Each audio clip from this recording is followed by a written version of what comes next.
भारत के जो इस वक्त फॉरेन मिनिस्टर हैं वो 2 कंट्रीज के दौरे पे जा रहे हैं, जनूबी कोरिया, साउथ कोरिया, जापान में। एक तो 1 लाख इंडियन इजराइल काम करने जा रहे हैं, और दूसरा जापान में भी उनको बहुत ज्यादा फॉरेन वर्कर की जरूरत है, वो भी जाहिर है इंडियन जाएंगे वहां पे। और फिर वो वर्कर नहीं जाएंगे, टेक्नोक्रेट बन के जाएंगे, और वो जाके वहां पे अपने भारत को प्रमोट करेंगे। इस तरीके से कौमें तरक्की करती हैं। अब आगे उससे आगे चलते हैं, बल्कि मैं एक और जो आपके साथ शेयर करना चाह रहा था कि आप आईएमएफ से कर्जा ले रहे हैं, रशिया और चाइना चांद के ऊपर एटॉमिक रिएक्टर बनाने की आज उनका प्लान है। वो कहते हैं हम एटॉमिक रिएक्टर बनाएंगे क्योंकि वहां पे एनर्जी नहीं है। चांद के ऊपर बताना चाहूंगा कि एक रात 14 दिन की होती है, तो वहां पर रोशनी की जरूरत है, ऑक्सीजन की जरूरत है, पावर की जरूरत है। रशिया और चाइना चांद के ऊपर एटमी रिएक्टर बनाना चाहेंगे। आप आईएमएफ से कर्जा लेके लंदन में फ्लैट मकान और टोरंटो में बच्चों की प्रॉपर्टियां बनाना चाहते हैं। देखिए सर, प्राइम मिनिस्टर भी तो आगे हमारे यहाँ नए, और मोदी जी ने मुबारकबाद भी दे दी है। मुबारकबाद भी दी ना, क्या करना, क्या जरूरत अभी मुबारकबाद भी दी है, लेकिन शिप भी पकड़ लिया उन्होंने।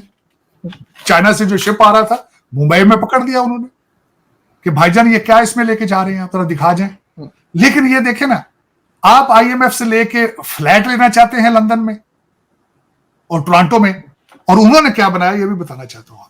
आज कलकत्ता में मोदी जी ने इफ्तिताह किया है अंडरग्राउंड मेट्रो का, कलकत्ता के अंदर। बिल्कुल। उसकी खास चीजें कुछ आपकी कौम को बताना चाहूंगा, जो कि मुझे गालियां सारा सुबह शाम देते हैं। कभी कहते हैं रा का एजेंट है, कभी कुछ कहते हैं, लेकिन ये खबरें हैं, ये खबरें गूगल करके देख लो, मैं खुद नहीं बना रहा हूं भाई। आप आईएमएफ से कर्जा लेना चाह रहे हैं, आप जिहाद करना चाह रहे हैं जाके गाजा के अंदर।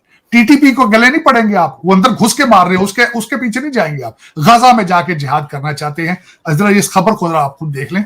4.8 किलोमीटर दरिया के नीचे से उन्होंने कलकत्ता और हावड़ा, एक जगह है जो कलकत्ता के साथ इंडस्ट्रियल जगह है, उन्होंने उसको जोड़ा है दरिया के नीचे से, क्योंकि ट्रैफिक बहुत ज्यादा थी। 4.8 किलोमीटर की टनल 9 किलोमीटर दरिया के नीचे से जाके बनाई है, और बनाई सिर्फ 66 दिनों में। कमाल ये 66 दिनों में बनाई उन्होंने। अब दूसरी सुन ले बात, मैं इंडिया के अंदर मौजूद था तो गुजरात के अंदर उन्होंने सेमी कंडक्टर ताइवान की मदद से $10 बिलियन का प्रोजेक्ट वहां पे लगाया है। खूबसूरती उसकी ये होगी कि 100 डे के अंदर वो ऑपरेशनल हो जाएगा, एक 100 डे के अंदर। तो आरजू, मैं ये ऐसे नहीं कह रहा, ये मैं हवा में नहीं छोड़ रहा हूं कि sun will be rising from Bharat. मैं ईस्ट का भी कह रहा हूं। ईस्ट का पहले मैं चाइना का भी कई दफा साथ शामिल करता था, लेकिन इस वक्त उनकी इकॉनमी बहुत स्लगिश है, हालात उनके खराब हैं। कोविड के बाद उनके हालात ठीक नहीं है। लेकिन आपको मैंने जिस तरह पहले बताया था कि ये मेरी इंफॉर्मेशन नहीं है। आईएमएफ ने कहा है कि तीसरे क्वार्टर में भारत की जो इकॉनमी है उसने 8.4% ग्रोथ की है, और उसके बाद जापान की 0.9% पे है, अमेरिका की 2.1% पे है, फ्रांस की 1% पे है, यूके की 0.06% पे, और जर्मनी नेगेटिव है, नेगेटिव 0.05% पे है। तो अब खुद आज अंदाजा लगाएं कि सन कहां से राइज कर रहा है, ये खुद सोचना होगा। और दूसरा, आज आगे चलते हैं। आपने असेंबली की बात की है कि नए वजीर आजम आ गए हैं। नए मैं तो नहीं समझता हूं, पुराने ही हैं। नई, वो कहते हैं पुरानी शराब नई बोतल डाल दी आपने। ये नई असेंबली क्या है? 4 साबिक वजीर आजम इसमें आज आए हैं, 4 साबिक स्पीकर इसमें आए हैं, 3 साबिक सदर इसमें आए हैं, 1 सदर का दामाद आया है, 3 साबिक सदूर के पोते आए हैं, 1 साबिक सदर का नवासा आया है। ये आपकी असेंबली, ये इलेक्टेबल्स। लेकिन सर, आते के साथ ही जो फर्स्ट स्पीच दी है उन्होंने, प्राइम मिनिस्टर ने, शहबाज शरीफ साहब ने, वो भी कुछ अजीब ही थी।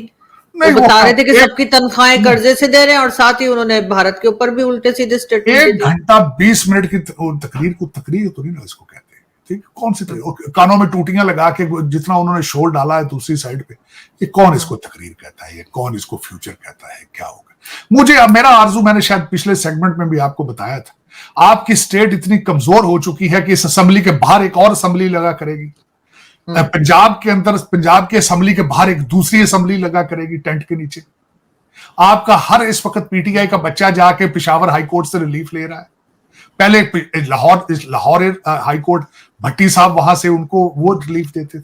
ये क्या मजाक है, क्या स्टोरी है, मेरी समझ से बाहर। इस तरह कंट्री चलते हैं जिस तरह आप चला रहे हैं। आप खुद कभी, मैं आपके 250 मिलियन पाकिस्तानियों से गुजारिश करना चाहूंगा, आंखें बंद करके 2 मिनट के लिए सोचें, क्या आपने वाकई पाकिस्तान बनाया है? क्या इसी चीज का नाम पाकिस्तान है? जो बार बार आप कहते हैं पाकिस्तान का मतलब क्या, ला इलाहा इल्लल्लाह, इस्लाम का नाम क्यों बदनाम करते हो? करप्ट तरीन कंट्री है आपका, दुनिया में सबसे करप्ट कंट्री पाकिस्तान है, क्यों इस्लाम का नाम बदनाम करते हो? ये छोड़ दो ये बातें करनी, या करप्शन कर लो या फिर ये लफ्ज इस्तेमाल कर लो, एक साइड पे तो आओ। लेकिन ये कि आप ये नहीं कर रहे हैं बिल्कुल। आप इस वक्त अगर देखा जाए तो दुख ये है, मायूस इसलिए हूं, एक तो अमेरिका को मैं डूबते देख रहा हूं, यहां ये तरक्की करना, इन्होंने कह दिया हमने तरक्की नहीं करनी। और शायद ये अगर देखा जाए, आरजू अगर हिस्टोरिकली आप पढ़ें तो देखें, पूरे एक साइकिल इनका पूरा हो चुका है। कभी रोम भी एक सुपर पावर था, कभी, आज नहीं है, आज नहीं है। कभी ब्रिटिश बहुत बड़ी एक सल्तनत थी, आज नहीं है। अमेरिका का मेरा ख्याल अब टाइम पूरा हो चुका है, क्योंकि अब ये खुद चाहते हैं, अब इनको ओबामा ने जो इनको एक डोज दे दी है कि you have been running the world for so long, अब आप बिल्कुल रिलैक्स कर जाओ, आप बिल्कुल मरवाना पियो, चुप करके बैठ जाओ, तो रिलैक्स करो। अब ये रिलैक्स कर रहे हैं, इनके बच्चे पढ़ना छोड़ दिया उन्होंने, कोई गोरा काला यहां पे नहीं पढ़ रहा है। जो आखिरी खबर आपको मैं बताना चाहूंगा, मायूस क्यों हुआ था, मैं जहाज के अंदर बैठा न्यूज देख रहा था, पढ़ रहा था, जिस शहर में मैं रहता हूं, जिस शहर में मैं बैठा हूं, फॉक्स के ऊपर गूगल करके आप पढ़ सकते हैं, 11 साल का एक बच्चा है, उसने 17 गाड़ियां चोरी की, 17 गाड़ियां, 11 साल के बच्चे, जुवेनाइल, और उसको छोड़ दिया जाता है, और वो गाड़ियां मुसल से चोरी कर रहा है, रॉबरीज में इन्वॉल्व है, 11 साल का बच्चा। जिस कौम, छोड़ भी दिया 11 साल के बच्चे जिनको गाड़ी चलाना नहीं आती, उसको यह पता है गाड़ी खोल के चोरी किस तरह करनी, और उसको कोई सजा जजा नहीं। 1,57,000 हिस्पैनिक जो है इस वक्त, उन्होंने मैनहट्टन को, टाइम स्क्वायर को यरगमाल बना रखा है। अमेरिका के खिलाफ कई ममालिक इस वक्त ट्रैवल एडवाइजरी दे रहे हैं अपने सिटीजन्स को कि प्लीज न्यूयॉर्क मत जाए, वहां पे वो टूरिस्टों को गोलियां मार रहे हैं। ये हालात है। पर तरक्की किस तरह करेंगे, किस तरह तरक्की करेंगे?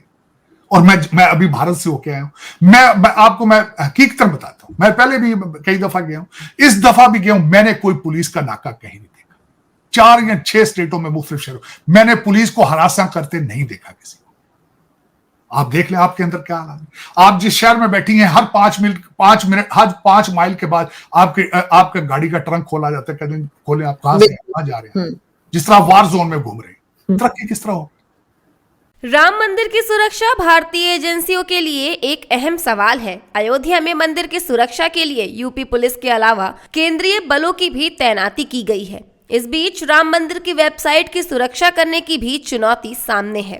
दरअसल जनवरी में जब प्राण प्रतिष्ठा का दौर चल रहा था, तो राम मंदिर की वेबसाइट को हैक करने की कोशिश भी की गई थी, जिसे सरकार के साइबर विभाग ने असफल कर दिया। एक रिपोर्ट की माने तो जनवरी में कई बार पाकिस्तान और चीन के हैकरों ने यह कोशिश की थी कि राम मंदिर की साइट को हैक कर लिया जाए या फिर पूरी तरह से ठप कर दिया जाए, लेकिन साइबर सेल की सतर्कता के चलते ऐसा नहीं हो सका। पूरे मामले की जानकारी रखने वाले अधिकारियों ने भी कहा कि राम मंदिर की वेबसाइट के अलावा प्रसार भारती की साइट भी हैकरों के निशाने पर रही। इसके अलावा यूपी सरकार की इंफ्रास्ट्रक्चर से जुड़ी कुछ अहम साइट को भी हैकर टारगेट करना चाहते थे। इकोनॉमिक टाइम्स की रिपोर्ट के मुताबिक सरकार ने पहले ही यह अनुमान लगा लिया था कि प्राण प्रतिष्ठा के दौरान हैकर्स की ओर से साइबर अटैक की कोशिश हो सकती है। इसके चलते टेलीकॉम सिक्योरिटी ऑपरेशन सेंटर ने मुस्तैदी और भी ज्यादा बढ़ा दी थी। उनकी ओर से कुल 264 साइटों की निगरानी बढ़ा दी गई थी, ताकि हैकर्स उनमें सेंध न लगा सके।